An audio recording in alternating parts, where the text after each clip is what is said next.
Shabbat Shalom, meus amigos, tudo bem com vocês? Espero que sim.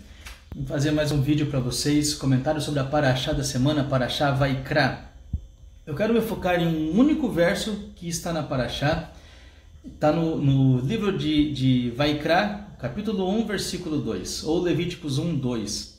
O versículo diz assim: Daber al bnei Israel ve'amarta alechem, Adam ki ikriv michen korban le'Hashem, min habehama, min habakar, min hatson, takrivu et hakorbanechem. O versículo está nos dizendo que fala aos filhos de Israel e diz a eles que o Adão, que o homem que quer se aproximar do Eterno, deve trazer uma oferta, um korban, seja dos animais, das bestas, dos animais grandes, dos animais grandes, do gado, do rebanho, e assim farão as suas ofertas. Eu quero destacar algumas palavras aqui e trazer alguma meditação para a gente, para nós refletirmos. O primeiro termo, Adão. Nós temos várias palavras para homem em hebraico. Nós temos a palavra Adão, Enosh, nós temos a palavra Ish, e o verso trouxe especificamente, Gever também, que é uma palavra, embora aramaica, é usada no hebraico bíblico. Nós temos, por que o verso traz justamente o termo Adam nesse verso? Alguns comentaristas tradicionais colocam que Adam, que significa humano, humanidade, o primeiro homem, ou seja, Adão, aqui está mostrando o seguinte: Adão era o dono de todo mundo quando ele foi criado, e quando ele ofereceu algo a Deus por ser o dono do mundo, tudo era dele. Assim também o homem, quando quer se aproximar de Deus, deve trazer algo que é seu para Deus. Nós jamais podemos apropriar-se de algo, ainda que seja com um propósito divino. Eu quero dar uma coisa para Deus, então eu vou tomar do meu vizinho, é para Deus mesmo, eu vou santificar através disso. Ou seja, você está tentando usar de corrupção, eu estou roubando um dinheiro, e aí eu dou uma parte para Deus para tentar legitimar o meu ato. Isso não é aceito diante de Deus. Então, diante do Criador, a nossa oferta tem que ser de algo que seja nosso. Lembra que Adão vivia em conexão direta com Deus. E ele é criado para ser imagem e semelhança de Deus no mundo. Ou seja, Adão foi criado para manifestar os 13 atributos da misericórdia de Deus no mundo. Adão é o elo justamente entre Deus e a criação. Para que Deus seja manifestado no mundo, esse representante, essa fonte era Adão. Assim também nós, para sermos imagem e semelhança de Deus, devemos imitar Deus nos seus atributos. Isso é Adão. Então, quando eu vou fazer uma oferta a Deus, estou mostrando que eu tenho harmonia com Deus. Não posso tomar nada que não seja meu para esse propósito. O que eu vou oferecer ao Eterno tem que vir de mim. Uma curiosidade que nós temos é duas palavras que aparecem no verbo, que é o verbo karev e a palavra korban. E as duas têm a mesma raiz. A palavra karev significa aproximar, ter intimidade. E a palavra korban, embora traduzido como oferta, presente, na verdade ela tem a sua raiz em aproximar, ter intimidade. Nós achamos, por exemplo, em Ezequiel 37:7, que os ossos deveriam se unir para formar um corpo. Então essa união, essa relação, é isso que o korban visa fazer. Eu quero ter uma relação com Deus, então eu preciso ter uma união, e o korban, essa oferta, é o que vai proporcionar essa ligação, essa aproximação. Ele não é um mero presente sem valor, ele é um presente de muito valor. Imagine que você quer conquistar uma moça, você não vai dar para ela, eu achei uma tiririca no meu quintal, eu vou dar para ela como buquê. Isso não vai aproximar, isso vai afastar. Você vai procurar um presente bom que faça a aproximação. Esse é a ideia de korban.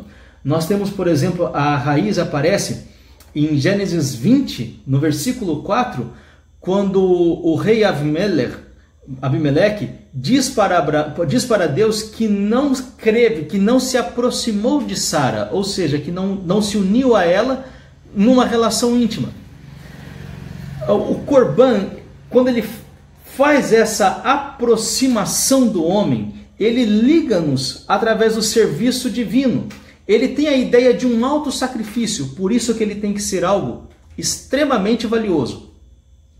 E então o versículo avança e fala que esse Corban deve ser da Berramá, que são os animais quadrúpedes grandes, e ele coloca aqui, interessante que a Berramá, nunca o homem se inclui dentro dele, dos animais grandes. Sempre são quadrúpedes, e o verso diz que dos Berramá, dos animais grandes, deve ser o gado, ou seja, o boi ou a vaca. Interessante que a palavra para aqui, bacar, também tem alguns significados relacionados com trazer à tona.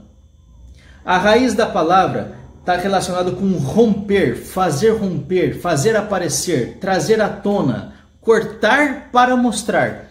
Então, por exemplo, a palavra bacar, que significa gado, e boker, manhã, tem a mesma raiz e ambas o mesmo significado. Mas espera aí, eu aprendi que boker, manhã, bacar, gado, como isso pode estar relacionado?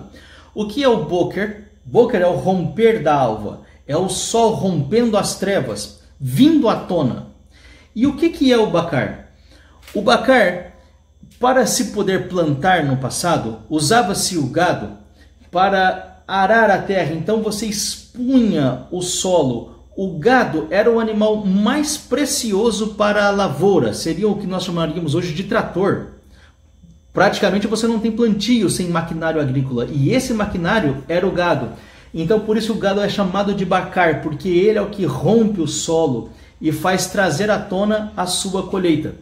O gado sempre esteve intimamente relacionado à fertilidade do solo.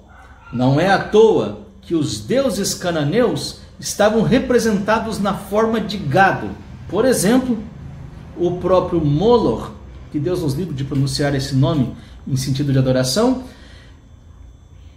o deus Al dos cananeus também era representado pelo boi, e também nós temos no Egito algumas divindades em forma de boi, e para os israelitas, infelizmente, na saída do Egito, o bezerro de ouro teve grande importância, porque essa ideia do bacar, do boi na fertilidade, já era conhecido.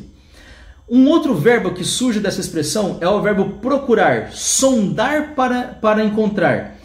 Por exemplo, em Levíticos 13, versículo 36, é usado no sentido de procurar manchas no pelo da tsaria, da lepra. Então nós temos aqui o bacar, o gado, relacionado à ideia de fazer romper, trazer à tona. E mais, um outro dado interessante.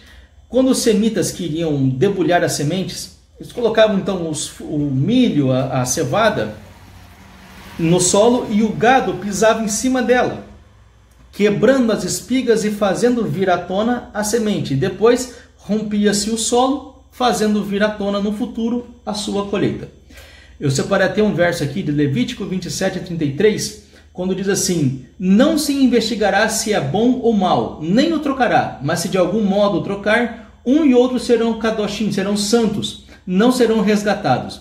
Aqui o verbo para investigar é ibaquer, mostrando a pertinência ou a relação da raiz do gado com a relação do fazer vir à tona, investigar, buscar o conhecimento, fazer ele sair. O homem que quiser se aproximar do Eterno, do Criador, tem então que fazer uma oferta de algo que é seu. Preste atenção nisso. O que temos de mais precioso senão a nossa vida? Mas nós não estamos dentro das Berramá, mas nós temos que investigar e vir à tona.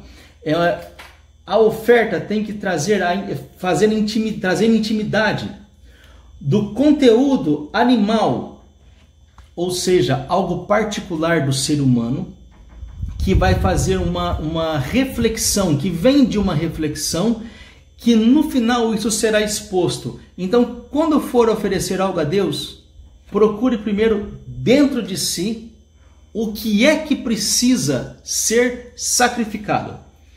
O verso seguinte, a palavra seguinte vem da palavra tson. Tson significa o gado miúdo, o rebanho, as ovelhas e as cabras. E tson, em hebraico, também está relacionado com a palavra yatzá, que é botar para fora.